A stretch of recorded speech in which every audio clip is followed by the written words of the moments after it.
புல்லட்ல இந்த நியூ இருக்கு girls and உமன்ஸ்க்குலாம் ஒரு செம்ம ஆஃபர் இருக்கு. 199 rupees இருந்தா போதும் இந்த மாதிரி பியூட்டிஃபுல்லான டாப்ஸ் எல்லாம் அள்ளிட்டு போலாம்.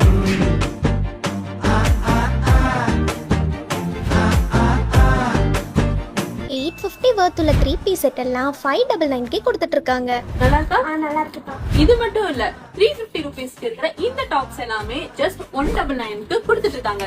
அத நான் சொல்றேன். இந்த மாதிரி அனோரோ, ஜோலோ, டியா பிராண்டட் டாப்ஸ்லாம் 30% ஆஃபர்ல தராங்க. 399 உள்ள பிராண்டட் ஷிம்மர் லெகின்ஸ் எல்லாம் 300 கொடுத்துட்டு இருக்காங்க. கிட்ஸுக்கான ட்ரெஸ்ஸஸ் எல்லாமே 50% ஆஃபர்ல கொடுத்துட்டு இருக்காங்க. இவங்க கிட்ட 3XL, 4XL, 5XL டாப்ஸ்லாம் 4 டாப்ஸ் 1000 கொடுத்துட்டு இருக்காங்க. இன்னொரு ஆஃபர் இந்த மாதிரி வெஸ்டர்ன் கிளாஸ்லாம் 50% ஆஃபர்ல கொடுத்துட்டு இருக்காங்க. இந்த மாதிரி பலாசோ பேண்ட்லாம் 4 பீஸ் 1000 கொடுத்துட்டு இருக்காங்க. 699 இருக்கிற ஆவாசா டாப் எல்லாமே உங்களுக்காக 370 rupeesக்கு கொடுத்துட்டு இருக்காங்க. இந்த மாதிரி பார்ட்டி வியர்ஸ் எல்லாமே 50